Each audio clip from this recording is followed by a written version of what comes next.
ആദ്യം നമ്മൾ പോകുന്നത് ജെയ്സണിലേക്കാണ്. അതിരപ്പള്ളിയിലെ ആനയ്ക്ക് എന്ത് സംഭവിച്ചു എന്നറിയണ്ടേ? മസ്തകത്തിൽ പരിക്കേറ്റ ആന. അതിരപ്പള്ളിയിൽ മസ്തകത്തിൽ മുറിവേറ്റ കാട്ടാനയെ കണ്ടെത്താനുള്ള ദൗത്യം ഇന്നും തുടരും. ഡ്രോൺ ഉൾപ്പെടെ ഉപയോഗിച്ച് ലൊക്കേറ്റ് ചെയ്യാനാണ് ശ്രമം. റിസർവ് വനത്തിലേക്ക് കടന്ന ആനയെ ഇതുവരെ കണ്ടെത്താനായിട്ടില്ല. ആനയെ കണ്ടെത്തിയാൽ മയക്കുവെടി വെച്ച് ചികിത്സ നൽകും. ജെയ്സൺ ചാമവളപ്പിൽ ഇപ്പോൾ സ്ഥലത്ത് തന്നെയുണ്ട്. Good morning Jason. ഇന്നലെ ആനയെ നമുക്ക് ദൃശ്യങ്ങളിൽ വളരെ ക്ലോസ് ആയിട്ട് ജെയ്സണും നമ്മുടെ വീഡിയോ ജേർണലിസ്റ്റും എത്തിച്ചിരുന്നു.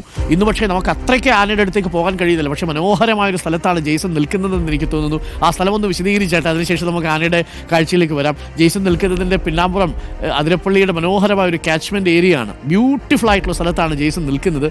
ആ സ്ഥലം ഏതാണ് Jason? Good morning. Very good morning Arunkumar. അത് തന്നെ പറഞ്ഞു തുടങ്ങണമെന്ന് തന്നെയാണ് കരുതിയിട്ട് തന്നെയാണ്. അതിനു മുൻപേ അരുൺകുമാർ ഇങ്ങോട്ട് പറഞ്ഞു എന്നുള്ളതിൽ സന്തോഷമുണ്ട്. ഞാനിപ്പോൾ നിൽക്കുന്നത് അതിരപ്പള്ളിയിലെ ചാലക്കുടി പുഴയുടെ തീരത്താണ്. അതിസുന്ദരമായ പ്രഭാതം. കഴിഞ്ഞ 2 ദിവസങ്ങളിലായിട്ട് നമ്മൾ ഈ പ്രഭാതം ആസ്വദിച്ചുകൊണ്ട് തന്നെയാണ് നിൽക്കുന്നത്. സത്യത്തിൽ കാട്ടാനയ്ക്ക് ചികിത്സ നൽകുന്നതോടൊപ്പം തന്നെ നമ്മളൊരു നല്ല വൈബിൽ നിന്ന് റിപ്പോർട്ട് ചെയ്യുക എന്നുള്ള ഒരു സന്തോഷകരമായ ഒരു അനുഭവം കൂടിയുണ്ട്. ആളുകളൊക്കെ ഇവിടെ വരണം. ചാലക്കുടി പുഴ അങ്ങ് വാഴച്ചാൽ അതുപോലെ തന്നെ അതിരപ്പള്ളി വഴി അങ്ങനെ പതുക്കെ ഒഴുകി വരുന്ന ചാലക്കുടി പുഴയുടെ ദൃശ്യങ്ങളാണ് കാണുന്നത്.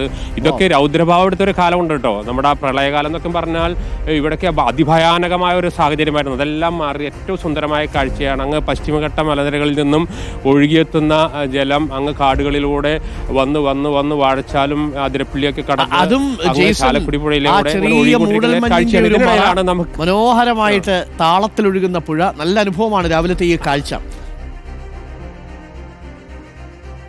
തീർച്ചയായും അരുൺകുമാർ, നമ്മളിവിടേക്ക് അതിരപ്പള്ളി ഭാഗത്തേക്ക് വരുമ്പോൾ നമുക്ക് ഭയങ്കരമായ ഒരു പോസിറ്റീവ് എനർജിയും പോസിറ്റീവ് വൈബും നമുക്ക് ലഭിക്കും. ഇപ്പോൾ കണ്ടില്ലേ, ഇപ്പോൾ മഞ്ഞിൻ്റെ ചെറിയൊരു മൂടലുണ്ട്. അതോടൊപ്പം തന്നെ പച്ചപ്പ് ഒരു ഭാഗത്ത്, താഴേക്കൂടെ പാറക്കെട്ടുകൾക്കിടയിലൂടെ അങ്ങ് കഥ പറഞ്ഞും കളി പറഞ്ഞും ഒക്കെ ഒഴുകുന്ന പുഴ. അത് വളരെ സുന്ദരമായൊരു കാഴ്ചയാണ്. ആളുകളൊക്കെ വരണം എന്നതാണ്. പക്ഷേ ഇപ്പോൾ വരുമ്പോൾ സൂക്ഷിക്കേണ്ട ഒരു പ്രധാനപ്പെട്ട ഒരു കാര്യമുണ്ട്. കാട്ടാനകൾ അത്രയധികം പെരുകി കഴിഞ്ഞിട്ടുണ്ട് ഇവിടെ. ഇന്നലെ 7 കാട്ടാനയാണ് ഞാൻ നേരിട്ട് കണ്ടത്.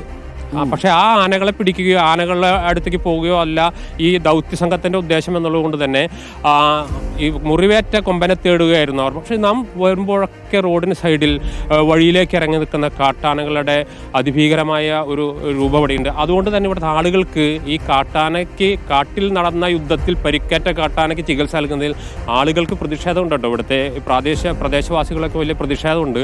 അങ്ങനെയൊക്കെ ചെയ്യേണ്ടതുണ്ടോ എന്ന് ആളുകൾ ചോദിക്കുന്നുണ്ട്. പക്ഷേ നാം കഴിഞ്ഞ ദിവസങ്ങളിലൊക്കെ പറഞ്ഞ പോലെ തന്നെ മുറിവേറ്റ ഒന്നിനെ കാണുമ്പോൾ അതിന് ശുശ്രൂഷ നൽകുക എന്ന പ്രാഥമികമായ ഒരു കടമ ഒരു ഭരണകൂടത്തിൻ്റെയും അതുപോലെ തന്നെ പൊതുസമൂഹത്തിൻ്റെയും കടമ എന്നതാണ് പ്രധാനമായി ഇപ്പോൾ നടന്നുകൊണ്ടിരിക്കുന്നത്. ഇന്നലെ ആ ദൗത്യം കാര്യമായി വിജയിച്ചില്ല എന്നതാണ്. ഇന്നലെ വൈകിട്ട് 5 മണിയോടുകൂടി ദൗത്യം അവസാനിപ്പിച്ചു. പക്ഷേ എന്താ പ്രശ്നം എന്ന് വെച്ചാൽ കാട്ടാന തൊട്ടടുത്തുണ്ടായിരുന്നു. നാം നിൽക്കുന്നതിൻ്റെ തൊട്ട് പുറകിൽ ഈ ഈറ്റ കാണാം. ഈറ്റയുടെ ഭാഗത്താണ് ഇന്നലെ കാട്ടാന നിന്നിരുന്നത്. അതിനുശേഷം ഇവിടെ വെച്ച് ഒരു മിഷൻ കംപ്ലീറ്റ് ചെയ്യാൻ കഴിയില്ല.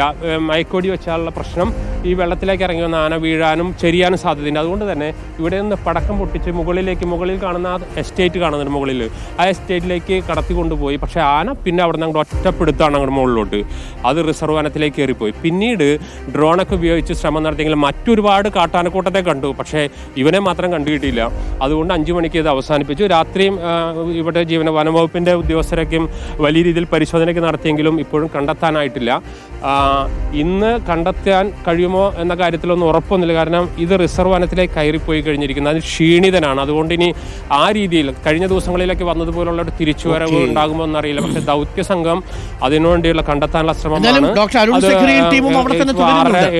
കൂടിയൊക്കെയും തീർച്ചയായും അരുൺ സക്രിയ ടീം ഒരു 4 ദിവസമാണ് അവരുടെ ഒരു ടാർഗറ്റ് എന്നാണ് ഇന്നലെ പറഞ്ഞത്. ഈ 4 ദിവസത്തിനുള്ളിൽ ഇതിന് ട്രീറ്റ്മെൻറ്റ് നൽകുക, എത്രയും പെട്ടെന്ന് മയക്കുവെടി വെച്ച് ട്രീറ്റ്മെൻറ്റ് നൽകുക. പക്ഷേ ഇന്നലെ കുറേയും കൂടിയും എളുപ്പമായിരുന്നു. പക്ഷേ ഇന്നത്തെ സ്ഥിതി എന്താകുമെന്ന് അറിയില്ല. കാരണം വനത്തിനുള്ളിലേക്ക് ഒരു പരിധി വിട്ടു പോകാൻ കഴിയില്ല എന്നുള്ളത് ഇത് ലൊക്കേറ്റ് ചെയ്തതിനു ശേഷം മാത്രമേ ഡോക്ടർമാർ മനോഹരമായ സ്ഥലമൊക്കെ ജെയ്സണും കൂടി ആസ്വദിച്ചോളൂ. ആ ദൃശ്യങ്ങളൊക്കെ നമുക്കും ഇടയ്ക്കിടയ്ക്ക് പ്രേക്ഷകർക്കും എത്തിക്കുക. ഇന്നലെ നമ്മൾ കണ്ട ദൃശ്യമാണ് പ്രേക്ഷകർ ഇപ്പോൾ സ്ക്രീനിൽ കാണുന്നത്. നമ്മൾ തൊട്ടടുത്ത് നമ്മൾ മസ്തകത്തിന് പരിക്കേറ്റ ആ കൊമ്പനെ കണ്ടു. തൊട്ടടുത്താണ് ജെയ്സൺ ആ ദൃശ്യങ്ങൾ പകർത്തി പ്രേക്ഷകർക്ക് നൽകിയത്. ആ ദൃശ്യങ്ങളാണ് പ്രേക്ഷകർ ഇപ്പോൾ ഒരു ഭാഗത്ത് കാണുന്നത്. ഒരു ഭാഗത്ത് ഒരൊറ്റയാൻ, മറുഭാഗത്ത് ഒരൊറ്റയാനാണ്, പേര് ജെയ്സൺ എന്നാണ്. അദ്ദേഹം ഇങ്ങനെ ഒറ്റയാനായിട്ടാണ് അദ്ദേഹത്തിൻ്റെ മാധ്യമപ്രവർത്തന ജീവിതം മുന്നോട്ട് കൊണ്ടുപോകുന്നത്. അതും പ്രേക്ഷകർക്ക് അറിയാമല്ലോ. അപ്പോൾ താങ്ക് യു ജെയ്സൺ. അപ്പോൾ ആ ദൃശ്യങ്ങളും വാർത്തകളും ഒക്കെ മനോഹരമായിരുന്നു രാവിലത്തെ ആ ദൃശ്യം. അതിന് പ്രത്യേക നന്ദി അറിയിക്കുന്നു.